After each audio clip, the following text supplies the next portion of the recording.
So there I was, sitting in my underwear at 2 a.m., scrolling through TikTok like a digital zombie, when I accidentally became internet famous. And let me tell you, it was the most expensive free fame I've ever experienced. But I'm getting ahead of myself. Let me start from the beginning, back when I was just another nobody with 47 followers. And yes, 23 of those were my mom's different accounts. It was a Tuesday. Why is it always a Tuesday when your life implodes? I'd just been laid off from my job at Synergy Solutions. And no, I still don't know what we were synergizing. My boss, Kevin, had called it right-sizing the human capital portfolio. I called it Kevin's way of buying a new boat.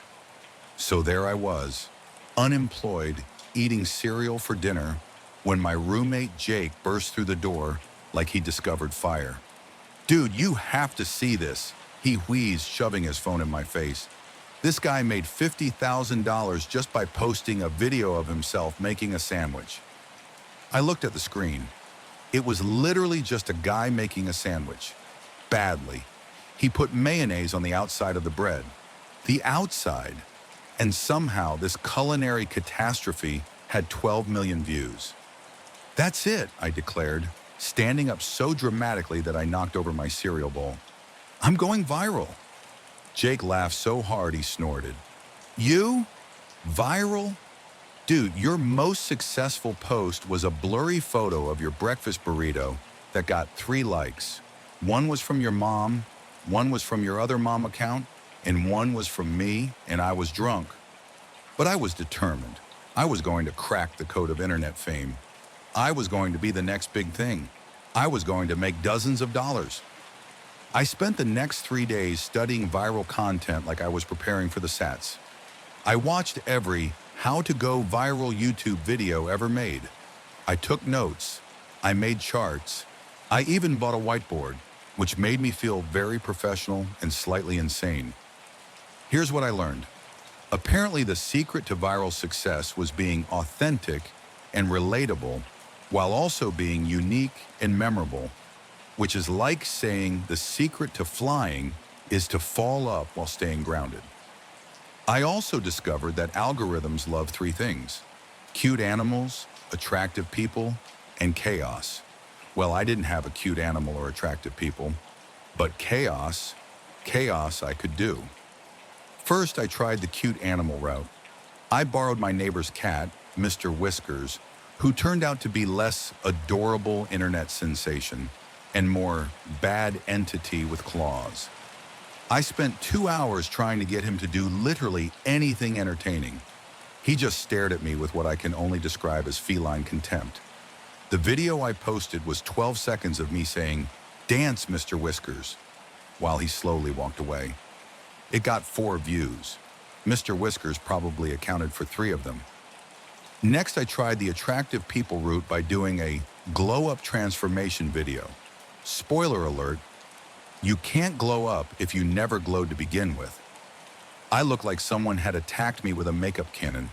The transformation was more like human to abstract art piece.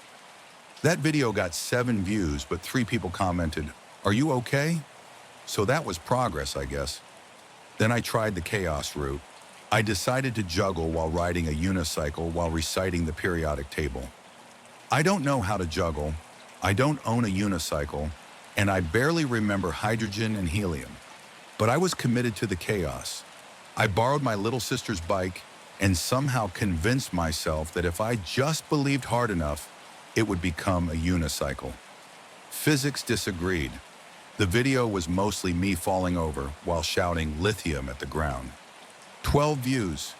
Even my mom didn't like that one. After 2 weeks of strategic failure, I was ready to give up. I was sitting in my kitchen, eating peanut butter straight from the jar, when disaster struck.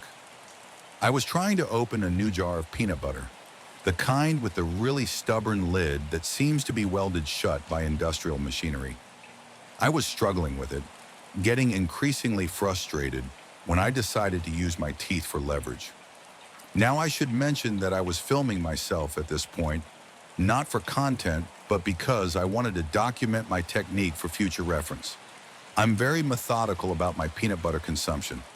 So there I was, jar between my teeth, hands gripping the lid, when something went terribly wrong.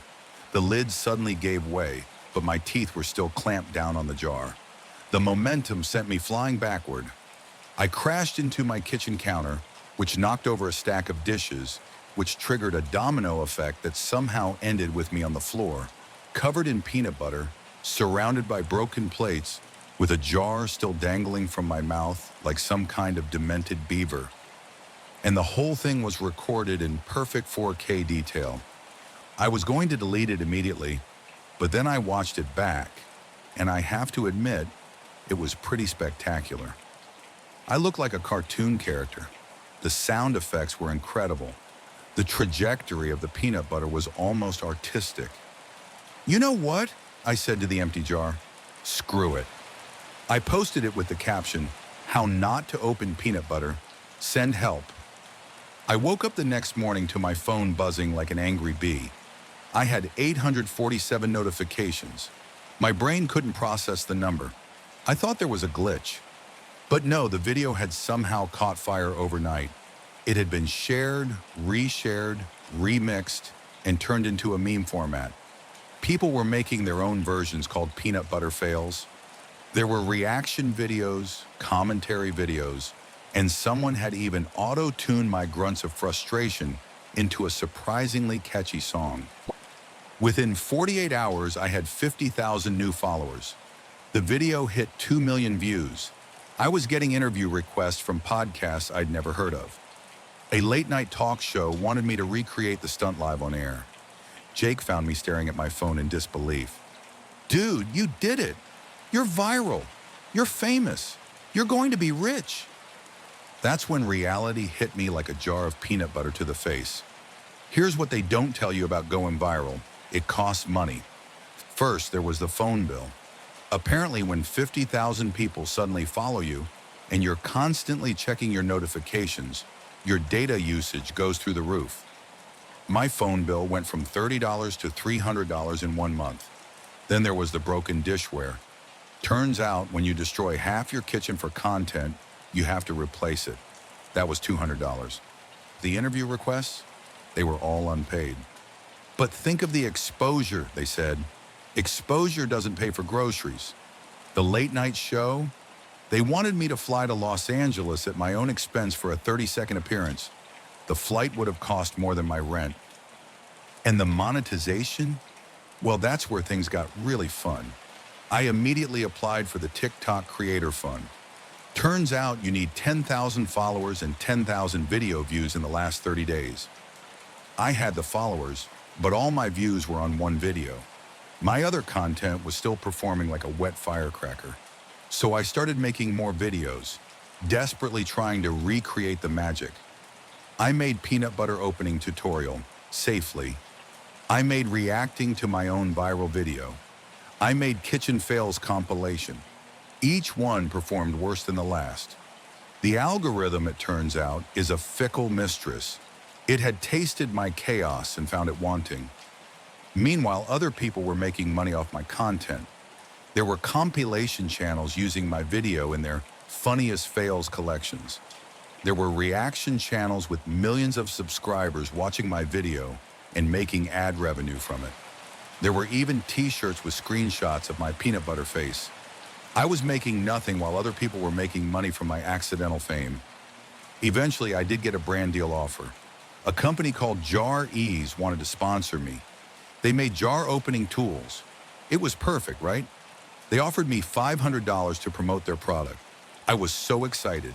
Finally, I was going to monetize my viral moment. The deal was simple. I had to make a video showing how their product could have prevented my original mishap. Easy money.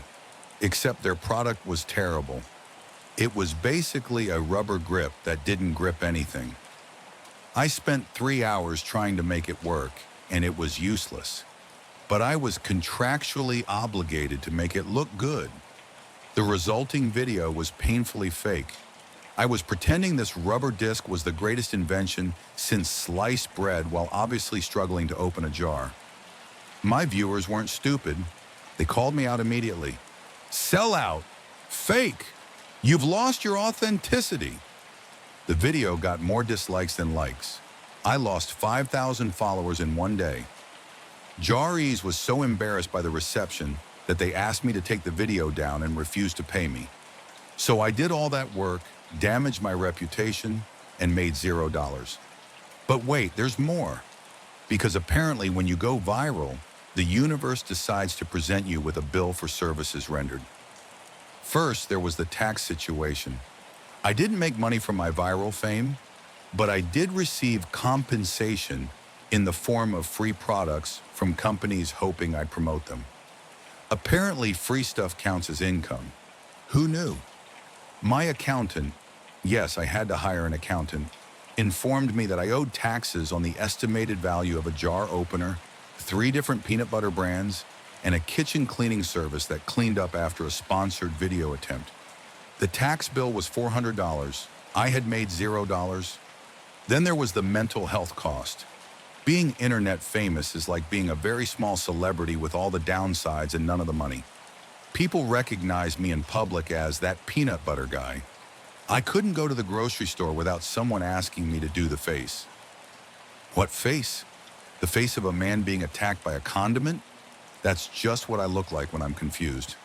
I developed what I can only describe as performance anxiety. Every time I opened a jar, I was hyper aware that someone might be watching, waiting for me to mess up again. I started buying squeeze bottles exclusively. Having 50,000 followers sounds impressive until you realize that followers aren't customers. They're just people who clicked a button once and then forgot about you. My engagement rate was abysmal. I'd post a video and get 200 likes out of 50,000 followers. That's a 0.4% engagement rate.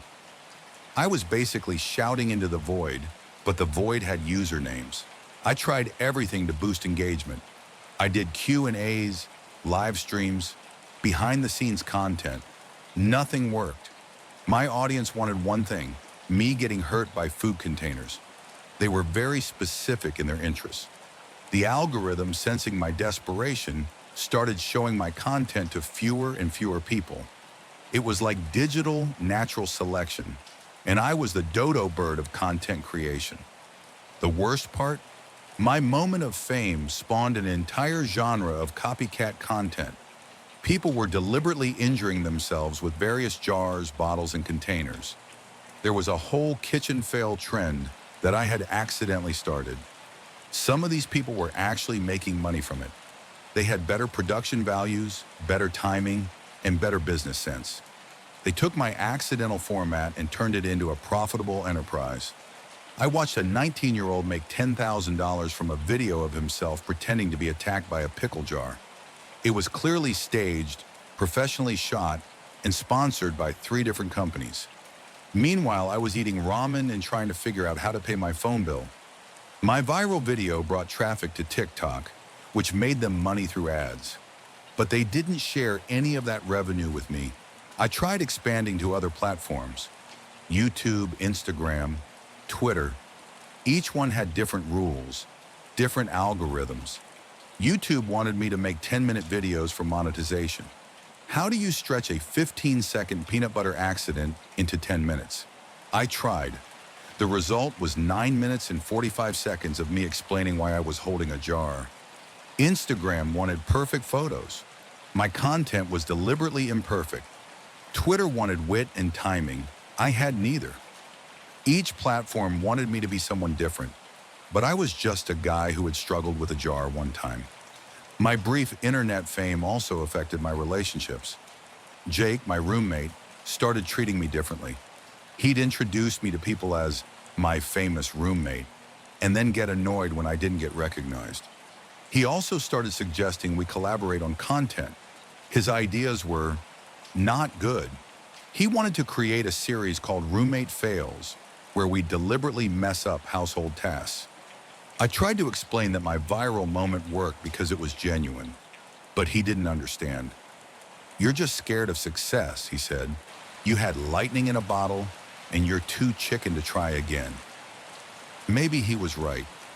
Or maybe I was just tired of being defined by the worst 15 seconds of my life. Other friends started treating me like a novelty act. At parties, they'd ask me to tell the peanut butter story like I was a performing monkey. The story, by the way, was just I tried to open a jar and physics happened. It's not exactly Shakespearean drama. 6 months after my viral moment, I was actually in a worse financial position than before. I had spent money trying to capitalize on my fame, time that I should have been using to find a real job, and energy that I should have been investing in my actual life. I was the poster child for the modern internet economy, rich in followers, poor in everything else. I did the math. My viral video had generated approximately 10 million views across all platforms. Conservative estimates suggested it had generated about $20,000 in ad revenue for the platforms. I had made $0 from those views. Other people had made money from my content through reaction videos, compilations, and commentary. I had made nothing. Companies had reached out to me for promotional opportunities, but they all wanted free work in exchange for exposure. I had all the exposure I could handle and no money to pay for it. The real kicker? I eventually got a job at a social media marketing agency. My interviewer had seen my viral video and thought I understood internet culture. I didn't have the heart to tell him that my expertise was entirely accidental. On my first day, they asked me to create a viral marketing campaign for a new client. I stared at the whiteboard for an hour before finally writing, Step 1, accidentally hurt yourself. Step 2, film it. Step 3, hope for the best. My boss was not amused. Today, my viral video has been viewed over 15 million times. It's been featured in compilations, reaction videos, and even a documentary about internet culture. I've generated millions of seconds of entertainment for people around the world. My profit from this global entertainment? $0. But I did learn some valuable lessons. I still have those 50,000 followers, though about half of them are probably bots at this point. I post occasionally, but my content gets the same engagement as before I went viral. The algorithm has moved on to newer, shinier disasters. Sometimes people still recognize me as that peanut butter guy. Last week, a kid at the grocery store asked me to sign his jar of Jif. I did because what else are you going to do in that situation? I keep the original jar from my viral video on my desk at work. It's a reminder of the time I accidentally became famous and made nothing. It's also a pretty good conversation starter. My experience isn't unique. There are millions of people who have created content that entertained millions of others without receiving any compensation. So was it worth it? Did I gain anything from my brief moment of internet fame? Well, I got a good story out of it. I learned about the hidden mechanics of social media. I discovered that I'm surprisingly resilient when covered in peanut butter. In the end, I accidentally went viral and made nothing. But nothing is actually something. Would I do it again? Probably not on purpose. But if I ever accidentally become internet famous again, I'll be ready. I'll have better contracts, better boundaries, and better peanut butter opening techniques. And that's how I accidentally went viral and made nothing. Thanks for watching, and remember, the next time you struggle with a jar, maybe don't film it. Or do. I'm not your boss.